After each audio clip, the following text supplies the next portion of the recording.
विविध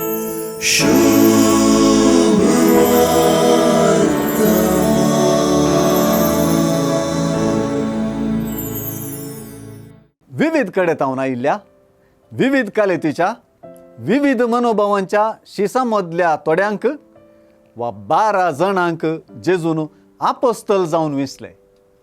आपणाक जाय तांकां ताणें विसले. देखून हें विंसप जेजूचेंच, तें ताचेंच काम. हे विचोवणेंत एके रितीचें अधिकृतपण दिसून येता. ह्या फुडां तांकां 12 जण वा 12 एकलो म्हणूनच सुवार्थ आपयतली. सोडून 10 पावटी मार्काची सुवार्थ तांकां अधिकृत तरान 12 जण आपोस्तल म्हणून न्हय, बगर केवल 12 जण म्हणूनच उलो करतली. ह्या मुखांतर इस्रायलाच्या 12 कुळयांचें पुनर्स्थापन करता अशेंय आमी म्हणयेत.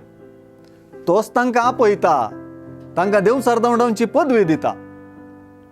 सुवार्थेंत जेजून आपयलेल्यांचें दोडें मिसांव व्यक्त जाता.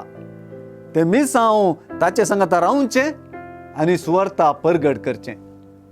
ताचे सांगाता रावच्यांत आप्तपण निशेता. ते ताचे आप्त जातात, लागशिले जातात, सांगाती जातात. ग्रीक भाशेंत आपोस्तोलोस म्हळ्यार धाडलोलो म्हण अर्थ. जेजून तांकां विसलो उद्देशी होच. जेजूनच सुवार्थेन सांगचे प्रमाणे ताणें तांकां सांगाता रावंक मात्र न्हय, सुवार्था परगटूंकय विसले. जेजू तांकां आपलेंच मिसांव करूंक धाडटा तें आमी सुवार्थेन मुखार वाचतले. जेजूच आपयता, तोच विंचता, तोच धाडता. सुवार्था परगटण्याचो संदेशी जेजूचोच. तोच पातकेजीनी बदला बरी खबर सत्माना सर्गींचें राज लागीं पावलां म्हणलो.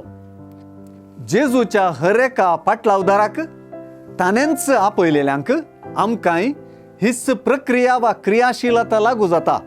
तीच ती ताची आप्त जावची आनी ताच्याच मिसांवांत वांटेली जावची.